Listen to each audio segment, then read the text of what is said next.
అదే అదే అదే అదే ఘనమైన మాతృత్వము.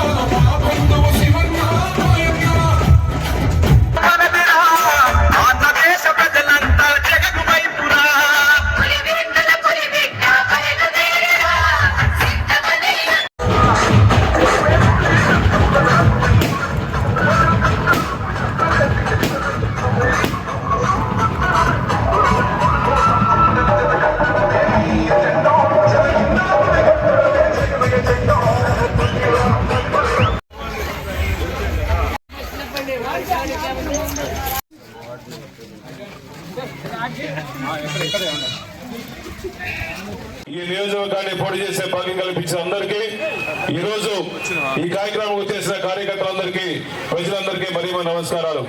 బూచపల్లి కుటుంబానికి గత 20 సంవత్సరాల నుంచి ప్రేమిస్తూ ఆప్యాయంగా చూసుకుంటూ ఈ గ్రామం ఎప్పుడు వచ్చినా కూడా మాకు మంచి సపోర్ట్ ఇస్తూ మా బూచపల్లి శివసాడి మళ్ళా మా కోసం వచ్చాడని చెప్పేసి ప్రతి ఒక్కరు కూడా పూల వర్షం కురిపించుకుంటూ మంగళహారతలు కురిపించుకుంటూ చూస్తూ ప్రతి మహిళ కూడా మాతో అండగా ఉన్నందుకు నిజంగా సంతోషంగా ఉంది. ఈ రాష్ట్రంలో పేద ప్రజలందరి కోసం, బడుగు బలహీన వర్గాలందరి కోసం, బీసీ సోదరుల కోసం, ఎస్టీ సోదరులందరి కోసం, ఎస్టీ సోదరులందరి కోసం, మైనార్టీల కోసం, ముఖ్యంగా రైతుల కోసం అండగా ఉన్న ఒకే ఒక ప్రభుత్వం ఈ రాష్ట్రంలో వైఎస్ జగన్మోహన్ ప్రభుత్వం అని చెప్పి శుభాకాంక్షలు తెలియజేస్తున్నా. నాయకుడు అంటే ఎలా ఉండాలంటే, ఆ రోజు రాజశేఖర్ గారు ఇచ్చిన మాట ప్రకారం మాట తప్పకుండా మడవం తిప్పకుండా ఇచ్చిన హామీలను నెరవేర్చి మళ్ళా జగన్ వచ్చిన తర్వాత నవరత్న పథకాల ద్వారా పేదవాళ్ళందరికీ దగ్గరయ్యి ఎలక్షన్ల ముందు ఇచ్చిన హామీలన్నీ 100కి 100% హామీలు నెరవేర్చిన దమ్ము ధైర్యం సత్తా ఉన్న ఒకే ఒక ముఖ్యమంత్రి రాష్ట్రంలో వైఎస్ జగన్మోహన్ అని చెప్పి సభాముఖం తెలియజేస్తున్నా. జగన్ మొదటి ఒకటే చెప్తాడు, నేను ఇచ్చిన మాట ప్రకారం ప్రతి పథకానికి పేదవాడికి అందుంటే మళ్ళా నన్ను ఆశీర్వదించండి, మళ్ళా సీఎం కుర్చీలో కూర్చోబెట్టమని చెప్పేసి జగన్మోహన్ గారు కోరుకున్నారు. అదేవిధంగా మన ఎలక్షన్ల ముందు ఇచ్చిన హామీలు, ముఖ్యంగా అమ్మఒడి కానీ, చేయూత కానీ, ఆసరా పథకాలు గత ప్రభుత్వంలో ఎవరూ చేయని విధంగా అమ్మఒడి పథకం ప్రవేశపెట్టి ప్రతి అక్కా చెల్లెల అకౌంట్ లో 15,000 రూపాయలు వేసిన మహానుభావుడి రాష్ట్రంలో వైఎస్ జగన్మోహన్ అని చెప్పి సభాముఖం తెలియజేస్తున్నా. అదేవిధంగా కొత్త మేనిఫెస్టోలో 17,000 రూపాయలు రైతు భరోసా అంతకుముందు 13,500 ఉంటే జగన్ మళ్ళా కొత్త మేనిఫెస్టోలో 16,000 రూపాయలు చేస్తున్నారు.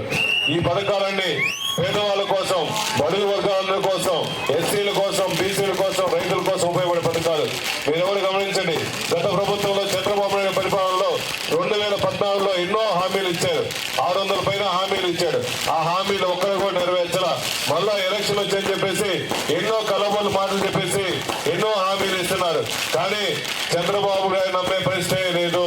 ఈ రాష్ట్రంలో మాట మీద నిలబడే వ్యక్తి, నికాస్ రాజకీయం చేసే వ్యక్తి, దమ్ము ధైర్యం సత్తా ఉన్న వ్యక్తి, ఒకసారి మాట ఇస్తే ఎన్ని ఆర్థిక ఇబ్బంది జరిగినా పేదవాళ్ళ కోసం అండగా ఉండాలి, నా పేదవాళ్ళని బాగా చూసుకోవాలని చెప్పేసి ఈ హామీలు నెరవేర్చిన ముఖ్యమంత్రి జగన్మోహన్ గారు ఉన్నారు. కాబట్టి మీ అందరూ గమనించండి, ఈ రాష్ట్రంలో పేదలకి పెద్దందాలు జరిగే యుద్ధంలో పేదలందరూ వైఎస్ జగన్మోహన్ గారిని ముఖ్యమంత్రి చేసుకుంటున్నారు. ఈ రాష్ట్రంలో పేదవాళ్ళందరూ 95% పేదవాళ్ళే ఉన్నారు. ప్రతి పథకం కూడా పేదవాళ్ళకి ఇంటి దగ్గరికి వస్తుందంటే జగన్మోహన్ గారు పుణ్యం అని చెప్పి సభాముఖం తెలియజేస్తున్నా. అదేవిధంగా రైతులందరి కోసం ఆర్బీకే పెట్టేసి ఇప్పుడు ఎరువులు కావాలన్నా, విత్తనాలు కావాలన్నా నేరుగా. మరిన్ని వీడియోస్ కోసం ఛానల్ ని సబ్స్క్రైబ్ చేయండి, లేటెస్ట్ అప్డేట్స్ కోసం వాట్సాప్ ఛానల్ ని ఫాలో చేయండి, అండ్ లింక్ డిస్క్రిప్షన్ లో ఉంది.